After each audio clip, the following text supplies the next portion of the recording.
नरेश मीणा की लोकप्रियता जब दिन ब दिन बढ़ती जा रही है तो राजनीति में तमाम नेताओं की, हम कहें, गद्दी हिलने या कुर्सी खिसकने वाली बात कई लोगों के मन में चल रही है कि नरेश मीणा की इस बढ़ती लोकप्रियता की वजह से आखिर कौन अपनी राजनीति पीछे खींचेगा या किसकी राजनीति कमजोर होगी। नमस्कार, मैं हूं अंकिता और आप देख रहे हैं द फैक्ट इंडिया। मेरे साथ वरिष्ठ पत्रकार वरुण बंसाली मौजूद हैं। आज इस वीडियो में जिस विषय पर हम चर्चा करने वाले हैं वो विषय यही है कि नरेश मीणा की इस बढ़ती लोकप्रियता से किरोड़ीलाल मीणा और वसुंधरा राजे की राजनीति पर कितना असर पड़ने वाला है और इस लोकप्रियता की वजह से क्या उनकी लोकप्रियता कम हो रही है, ये जानेंगे। सर, कल जब मैं नरेश मीणा के समर्थकों से मिली तो मैंने कई सारी ऐसी बातें उनसे पूछी कि मीणा समाज से जब बड़े नेताओं की बात करें तो किरोड़ीलाल मीणा का नाम सामने आता है, लेकिन कुछ लोग तो ये कहने लगे कि उन्होंने किया क्या है, उन्होंने केवल अपनी राजनीतिक रोटियां सेकी है, हमारे लिए उन्होंने कुछ नहीं किया है। कुछ उनके पक्ष में भी थे कि भाई किरोड़ीलाल मीणा ने मीणा समाज का नाम ऊपर किया है, एक बहुत उभरते हुए नेता सामने आए हैं, लेकिन अब समय नरेश मीणा का है, अब किरोड़ीलाल मीणा रिटायरमेंट की एज में है। देखिए, किरोड़ीलाल मीणा रिटायरमेंट की एज पर है, ये बात किसी से भी छुपी नहीं है क्योंकि वो 70-71 साल से भी ज्यादा बड़े हो चुके हैं। जी। लेकिन किरोड़ीलाल मीणा बहुत एक्टिव आज भी हैं। पर जब सवाल उठता है झालावाड़ जैसे हादसे का, जब सवाल उठता है समरावता जैसे हादसे का, जब सवाल उठता है डूंगरी बांध जैसे हादसे का, तो आवाज कौन उठा रहा है? पीड़ितों के साथ कौन खड़ा है? अस्पताल में जाने की नौबत आ गई, जेल से जाने के बाद अनशन कौन कर रहा है? ये जनता को दिख रहा है और इसलिए अब जनता जो है नरेश मीणा का खुला समर्थन कर रही है। इस वीडियो में आज हम इंपॉर्टेंटली ये बात कर रहे हैं कि नरेश मीणा के अनशन के खत्म होने के बाद अब जब वो अपनी भगत सिंह ब्रिगेड को लेकर आगे बढ़ेंगे तो खतरा किन किन को होगा। जी। देखिए, उनका सबसे पहला टारगेट हाड़ौती ही है और हाड़ौती की समस्याएं हैं, फिर चाहे वो समरावता हो, झालावाड़ हो या डुंगरी बांध हो। जब इन समस्याओं पर वो और भरसक तरीके से काम करेंगे जी। तो कहीं ना कहीं झालावाड़ में पूर्व मुख्यमंत्री वसुंधरा राजे का गढ़ है, तो वो भी डोलेगा। और बिल्कुल। जिस तरह से उन्होंने ऐलान कर दिया कि भाजपा में तो वो कभी भी नहीं जाएंगे, भले ही वो दिन हो पुराना जब पूर्व मुख्यमंत्री वसुंधरा राजे ने उनको सीट ऑफर कर दी थी, जी।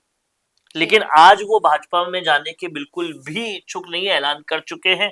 तो उनकी सीट डोलेगी वसुंधरा राजे की, और किरोड़ीलाल मीणा का भी खतरा बढ़ेगा क्योंकि वैसे भी किरोड़ीलाल मीणा के बाद जनता एक्सपेक्ट कर रही थी कोई ऐसा नेता जो मीणाओं की आवाज पुरजोर तरीके से उठाए, जी। बेबाक तरीके से उठाए, पीड़ितों की आवाज बने।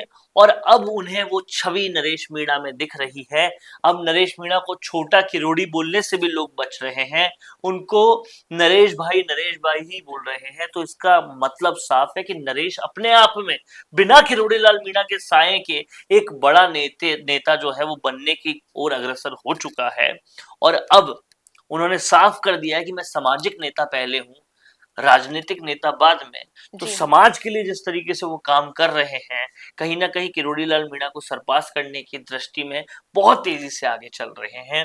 और अब नरेश मीणा से खतरा अगर किसी को सबसे ज्यादा है तो वो वसुंधरा राजे और किरोड़ीलाल मीणा को है, क्योंकि किरोड़ीलाल मीणा ने कांग्रेस के शासन से तो कहीं ना कहीं दो दो हाथ करके, आप ये समझिए, ईस्टर्न राजस्थान में छवि बनाकर भाजपा की सरकार ले आए।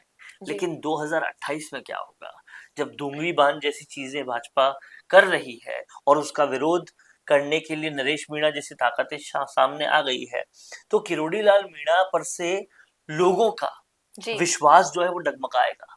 बिल्कुल। और हाड़ौती की राजनीति जो है वो कहीं ना कहीं नरेश मीणा अपने हाथ में ले लेंगे। और वो खुलेआम शांति धारीवाल हो या फिर ओम बिरला हो, इनकी खिलाफत करते हैं, प्रहलाद गुंजल का साथ देते हैं। इससे साफ है कि हाड़ौती की राजनीति में वो कुछ बड़ा बदलाव चाहते हैं और करने वाले हैं। बिल्कुल। अनशन से जयपुर से वो उठ गए, उन्होंने बार बार एक बात की ओर इशारा किया कि अब वापस जयपुर आने की जरूरत ना पड़े, इस बात की मैं उम्मीद करता हूँ। और जी। अब हाड़ौती में ही हाड़ौती की समस्याएं सुलझाएंगे, ये उन्होंने शहीद स्मारक के मंच से ऐलान कर दिया। जी। इस ऐलान से एक बात स्पष्ट है कि वो हाड़ौती में ही रहेंगे और हाड़ौती के जो नेता हैं पहले से बने हुए, उनका बहुत नुकसान करेंगे। बिल्कुल। आपने जिक्र किया शहीद स्मारक पर जो उन्होंने कल ऐलान किया, एक ऐलान और किया उन्होंने।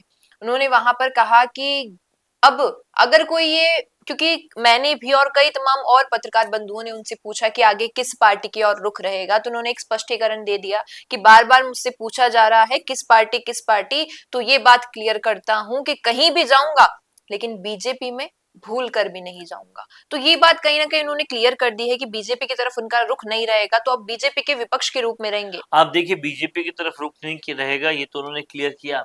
और साथ में इस बार उन्होंने सचिन पायलट का समर्थन बहुत खुल के किया, बिल्कुल।